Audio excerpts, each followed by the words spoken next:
Okay, ladies and gentlemen, today I want to talk about something very important. I want to talk about how a flight would look, say, from Argentina to New York. Okay, now I have it labeled here on the map, okay, with this red line, which basically goes from like south of the Tropic of Capricorn to north of the Tropic of Cancer. Okay, so this flight would go over the equator. Okay, something very important to remember, okay, about all flights. The Earth does not rotate beneath any flights. The helicopter, anything. Flying a balloon, nothing. A bullet flying through the air, nothing. The Earth does not move beneath anything. Okay? Now, say this flight going from Argentina to New York. It doesn't matter what speed it is. Okay? They could be going the speed of sound. They could be going, I don't know, what's like the slowest an airplane could travel. Doesn't matter. From Argentina to New York, the Earth does not rotate beneath it. Okay? So that's very important to understand. Secondly, there's this idea that there is a computerized device that you have to input your coordinates into that will tell you the Earth is moving. Okay? The interferometer, the ring laser gyro. Okay? Now, the contradiction is this, that the ring laser gyro is within the atmosphere of the Earth that's allegedly spinning. So the problem becomes like this. If the ring laser gyro can allegedly feel the rotation, the contradiction is somehow a plane flying through the air or a helicopter, right? This little computerized box that you have to pre-program will tell you that the Earth is moving, right? Where me, I don't feel the Earth moving. There's nothing that shows the Earth is moving, okay? Especially this flight from Argentina to New York, okay? So if the ground's not moving on a flight from Argentina to New York, how do you expect me to believe that a little computerized device that you have to input your coordinates into is the only thing that's going to be feeling the Earth move? It's called a contradiction. Okay? So no matter how you slice it, the Earth is not moving. Okay? But there will be globers that will still try to defend it. I'm sure there's going to be pilots that I'm going to be debating that are going to somehow justify the Earth not moving. Okay? Where's the Coriolis? Right? Hey, if there's planes going different speeds but from these two locations, wouldn't the change of speed affect your Coriolis so that it would be seen somewhere? But it doesn't. Look at this. This flight would be along, I tried to get as close to the same longitude line as I could. Point being this, if a plane is flying north from Argentina straight to New York, the ground is not going to move beneath it. And what does the glober say? Oh, gravity. It's gravity, right? Falls apart. That falls apart. So as you see, I have the azimuthal equidistant projection map with this labeled perfectly. Now, on the flat Earth, there is no need to account for any rotation or curvature, just like how pilots, they don't fly their planes as if the Earth is a moving ball. Okay, any pilot. Oh, hey, pilot, how much curvature do you have to account for as you're landing, right? Or a rotation as you're flying, right? How much do you have to account for that as you're landing your plane, right, on a flat surface? How much rotation do you have to account for when you're landing? None. Okay. Do you fly your plane as if the Earth is a flat, motionless plane? Yes, you do. So everything about the globe is an assumption, a secondary consideration. It's actually more closer to like a fairy tale. It's nothing in regards to reality. So the next thing I would like to show here is someone was commenting on one of my videos about equatorial mounts. So let's go ahead and bring this up. Information about equatorial mounts. So basically, they have to lock onto Polaris. Okay, and what these equatorial mounts do is they track the movement of celestial objects. Okay, do you see this? This is what an equatorial mount does. Locked onto Polaris, right? And wouldn't you notice that equatorial mounts are used and it's as if the sky is a dome. Wow, I wonder why that's how it works. Right? Glober pilots, tell me why you guys consider the sky like a dome. Okay? See how it's like this. Let me explain it because I know you Globers, you guys aren't really understanding this stuff too well. So let me bring this down. Remove that. Okay, that is this. This is how perspective works. Okay, take a screenshot, whatever you want to do. Okay, that's how perspective works. Okay, now let's go over here. Let's take a look again at how equatorial mounts work. See this? Figure 1 from biaxial equatorial solar tracker with high precision and low consumption. Or do we have to look at a different one, right? But look at that. See what they're showing here? We go back, like I said, okay? See that? That's how perspective works. And what does perspective do? Our perspective will distort how we see things, okay? Now check it out again. Equatorial mounts. The sky is a dome. Now, I don't want you guys to be confused with the firmament dome. What this is like our dome of perspective. Okay, let me click out of this. Like I said, this. Oh, what's up, Sea Lightning? Hey, Sea Lightning, you can hear me okay? Thank you. You know, I was trying to go live earlier, but I was having audio issues. So I had to, end that one. But now I guess it's okay. But now watch. Let me show you guys something. Okay. This is the equatorial star trails. Okay. Now, you got to ask yourself, how is this possible? Okay. Because on a globe, this is impossible. Okay. This is what Globers will never show you. They'll never show you dual star rotation from one vantage point. But remember, this is how perspective works, right? This is what perspective can do to what we're seeing. And then this is what we see in the sky. If someone was at the equator, having a picture like this is what they would see, dual star rotation. And it's all happening on the flat Earth. Okay, so let me do this one more time. Okay, this is how perspective works. Okay, that's how perspective works.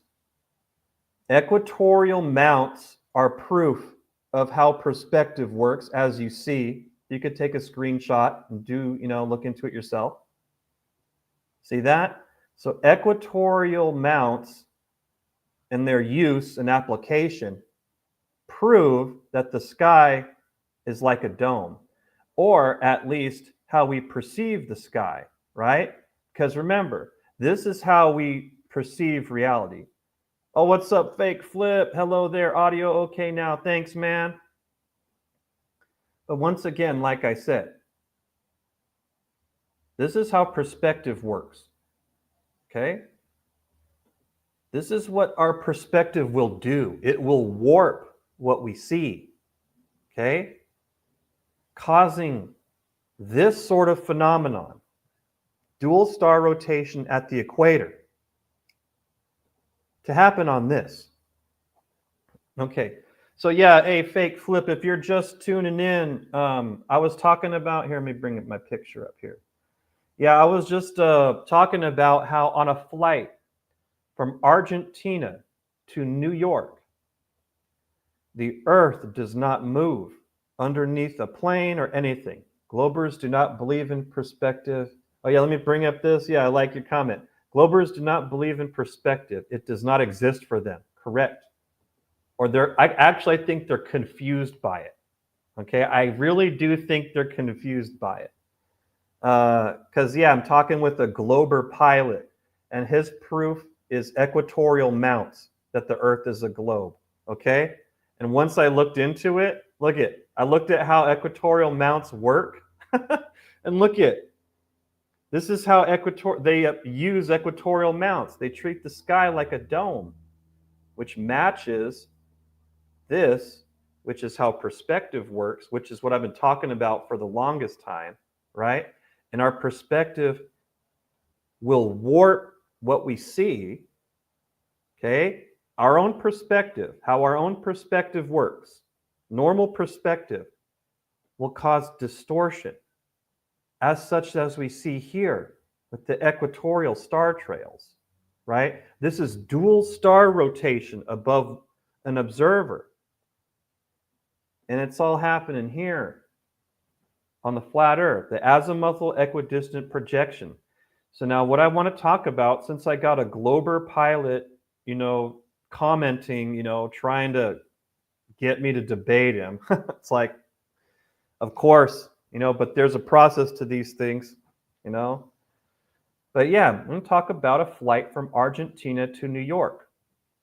Now, maybe a commercial jet could make it, right? Because I'm not too familiar with, how far they could go. Or like maybe a jet fighter would need to be refueled, right? If it left Argentina before it got to New York, probably need to be refueled maybe a couple times. But yeah, so Globers, the Earth isn't moving. Where's your Coriolis?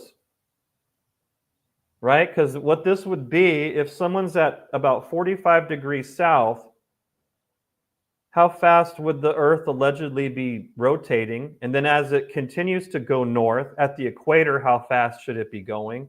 And then as you go further north to 45 degrees north, how fast would the Earth, or should the Earth be turning then? Because on the flat Earth, it's not moving. Earth's not moving.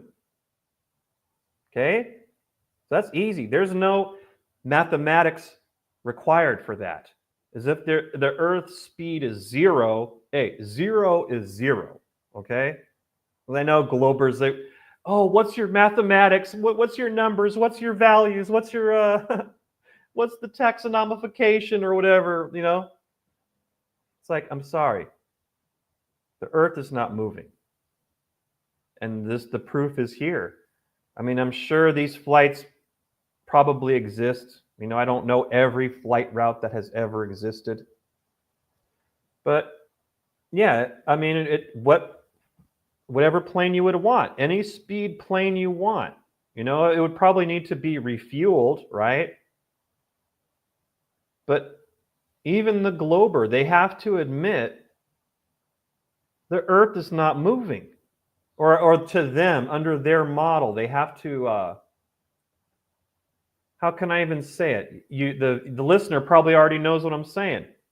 They have to ignore it. They have to willfully be ignorant that, hey, the Earth is not moving. And then what's their excuse? Oh, gravity. As the ball spins, the plane's moving with gravity, or it's trapped in the atmosphere. But then, okay, then what about the alleged interferometer, the alleged ring laser gyro, the little computer box that you have to pre-program, that's also within the atmosphere, isn't it? Right? If this little box is sitting on Earth and I'm sitting on Earth and I don't feel any movement, I don't feel that 1,000-mile-an-hour rotation. You're telling me the little box is feeling 1,000-mile rotation. And then the helicopter hovering above, Earth isn't moving beneath it, right? Or this hypothetical flight, from Argentina to New York. You're telling me the Earth, the plane will not show that the Earth moved, right? The plane won't have to fly faster at an angle to reach this place. This is going straight there. Okay? As if the Earth were moving, the plane would have to be going like sideways super fast. But it's not. Okay, planes plus Earth movement equal nonsense. Yep, fake flip. A fake flip. These guys are sordid. Remember, I heard you use that term in a live stream. But yeah, they're sordid. These Glober people, they are willfully ignorant of reality. Okay? Willfully ignorant of reality. Okay? Basic point here, flight from Argentina to New York. The ground does not move beneath it. Okay, so that's check mark number 1 for flight planning. And then next, let me remove this one. Equatorial mounts. This is the Glober proof, the Glober pilot. This is his proof, equatorial mounts, okay? Which in this has to be locked onto Polaris, right?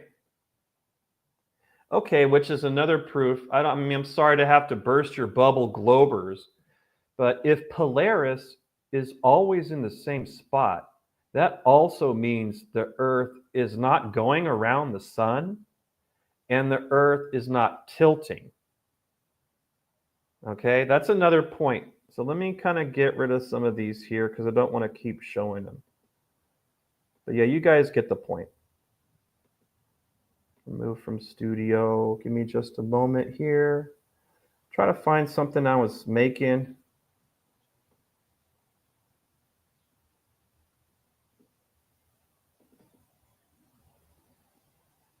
Oh, that's not it. Anyways, forget that. I don't need to keep going into details of all that. But yeah, if this thing's locked onto Polaris, that means Polaris is not moving.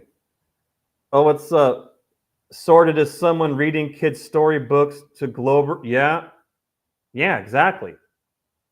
Oh yeah, what's up? Yeah, I shaved. It's getting a little too hot here in Southern California. It was like 100 degrees a couple days ago. But yeah, I shaved. Looking fake flip says hello, sea lightning. Okay, anyways, I don't want to get all over the place here. I know I'm going to get all over the place. But basically, equatorial mounts prove that celestial objects are moving. Okay, these devices, like it's shown here, this one locks onto Polaris, right? And so it can just keep track of the things moving in the sky. And it's like, okay, I mean, if Globers acknowledge the difference between the sidereal and the solar day, please. Okay, the difference between how fast the stars move and how fast the sun moves. Okay, this is stuff that you guys are ignoring. Okay, but anyways, there was a Glober talking big to me, and I looked at this information. I just thought, oh wow, these people are really dense. They're dense, or I guess that's the right word. It's like they're looking at the truth and then believe the lie. Okay, it's very stupid, but I just wanted to bring that up about equatorial star trails, or no, these mounts, which just matches exactly how perspective works.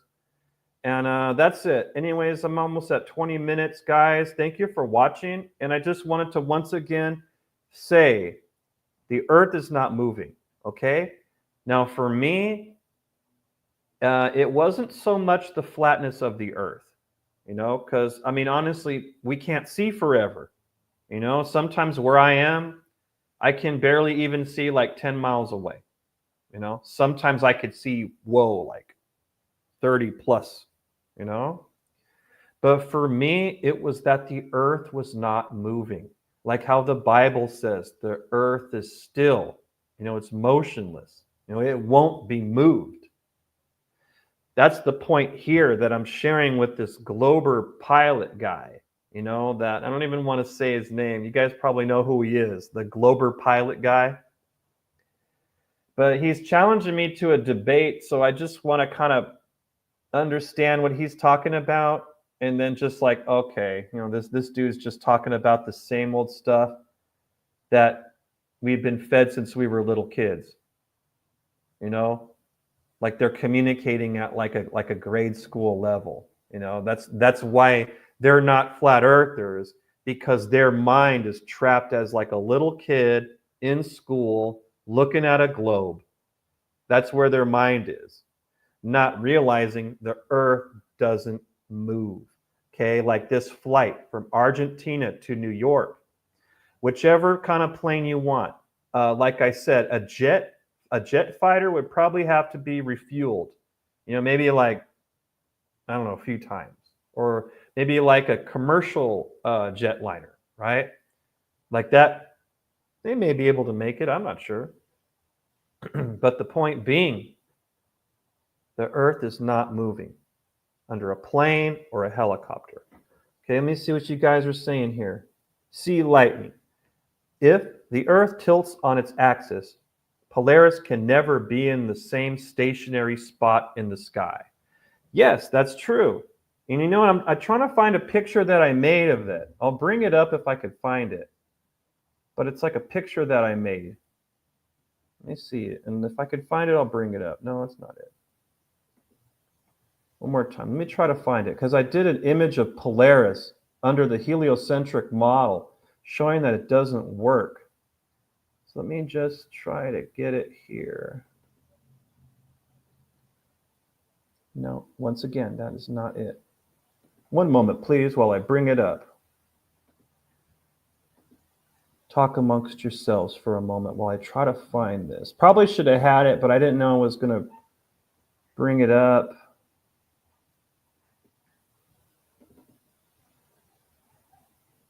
Once again, I still cannot find it. Anyways, I'll find another time. But you're right, see lightning. Exactly. If the Earth tilts on its axis, Polaris can never be in the same stationary spot in the sky, and it would disappear, right? Because it would be on the other side of the sun. And in order to look in the direction of Polaris, it would be during the day, right? That's what people miss. That's what they don't want to hear about the heliocentric model. That's what gave Craig Fight the Flat Earth a mental breakdown after I taught him that in our debate, is that Polaris is in the same spot every night. It's not, moving through the sky or tilting at all. Who else is oh, Mutton Chopper, what's up, man? Right on, brother. It's flat. Yep, agree with you. Glober pilot, there is only one. All pilots are flat earthers. It's a good point there, man. But anyways, guys, thank you for watching. I just want to come on for a short time and share that, just some stuff that I was working on today and some stuff to consider. So we could consider this flight from Argentina to New York and recognize that the earth does not move beneath it. And even a glober has to admit that the earth does not move underneath a flight going from Argentina to New York. So bada bing. So fake flip. Polaris would have to move like crazy in the universe in order to keep up with the axis. Yes. If the axial tilt was real, but not just the axial tilt. The whole sky, the whole heavens would have to move all those crazy billions of light years in every direction to match what we're observing. Do you know what I mean about that, fake flip?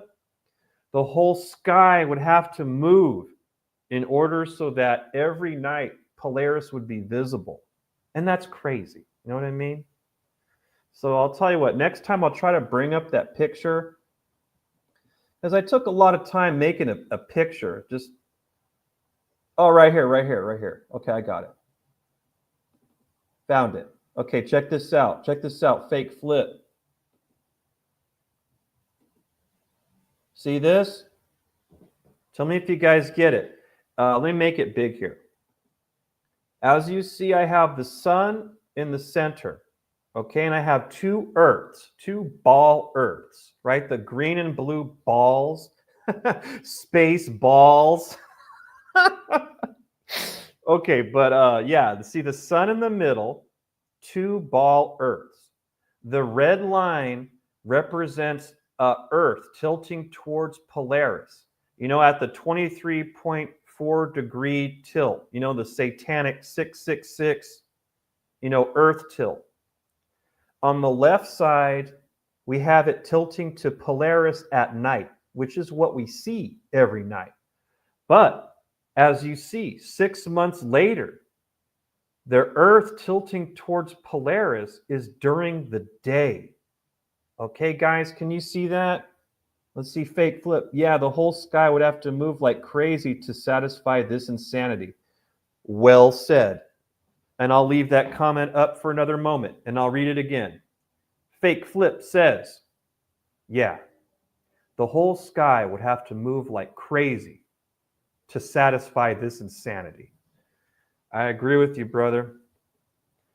I agree with you. Look, see lightning? Yes. See lightning? I think you saw this picture before. I was showing this on another live stream. I think you're there too. Look at, oh my God, look at that. Hey, fake flipped. Have you ever seen this before? Look at Polaris at night, right? Earth pointing to, okay, let me remove your comment. Okay. Okay, on the left, we have Earth tilting towards Polaris at night. Okay, and it spins. You know, imagine the spin. 6 months later, okay, we got Earth tilting towards Polaris, but it's during the day, and you cannot see stars during the day. Look, Mutt and Chopper, would you just look at it? Yeah, so you guys screenshot it or whatever, or just you guys make a better version on your own, or any Glober seeing this can, you know, make a comment or correct me, because I do not want to misrepresent the globe, okay? Because I'm identifying contradictions in it. Let me see. Fake Flip says, I am terrible at astronomy, but even I can understand this is sheer insanity. You know what? I like how you're wording your comments, Fake Flip. I'll repeat it. Fake Flip says, I am terrible at astronomy, but even I can understand this is sheer insanity. And I agree with you, man. See Lightning says, constellations should never exist if the stars are moving. Well, under the heliocentric model, you're right. Under the heliocentric model, it would be new constellations all the time. But you're talking about in reality, we see that the constellations are the same. So I agree with you, see Lightning. Let's see, the tilt would need to keep tilting. Yeah, but not even the tilt can satisfy that. You know what I mean? Not even a tilt can satisfy the contradiction we're seeing that Polaris would be invisible for this part of the year. Okay, it's pretty crazy here. And then we look up here. Let me remove this. Okay, and we see how this guy's technology works. This Glober pilot saying equatorial mounts prove the globe. And then I correct him, right? Because this is not his picture. This is a picture I found on Google, okay? So they lock it on Polaris.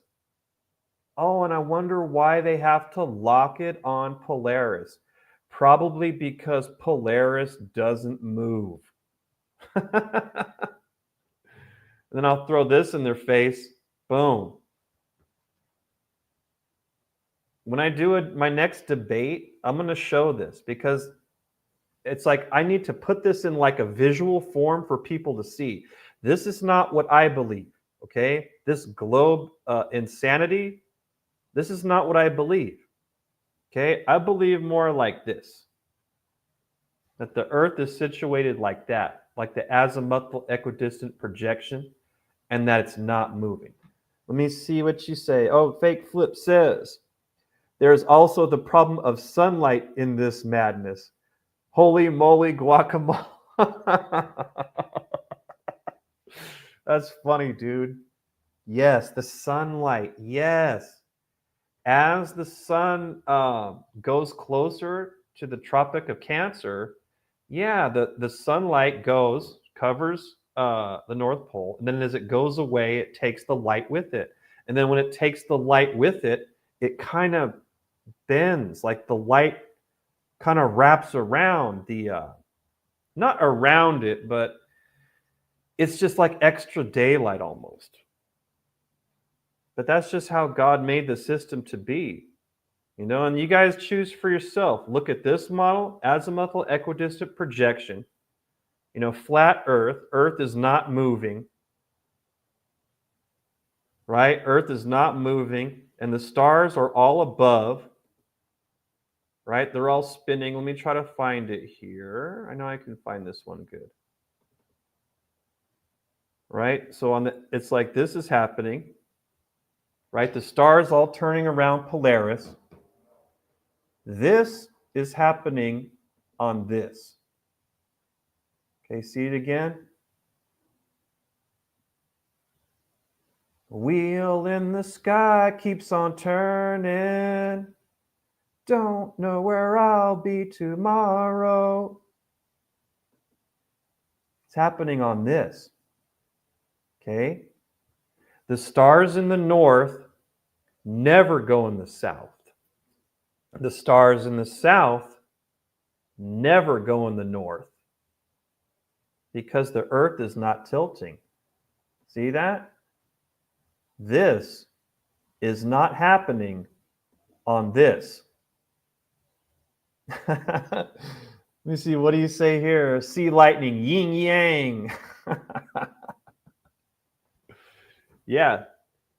So basically, that's it. I'm at, 32 minutes. Yeah, I'm kind of going overboard. I kind of want to keep my shows, unless I have a guest, I'll keep them to like half an hour. But if I have a guest, usually I go a little bit longer.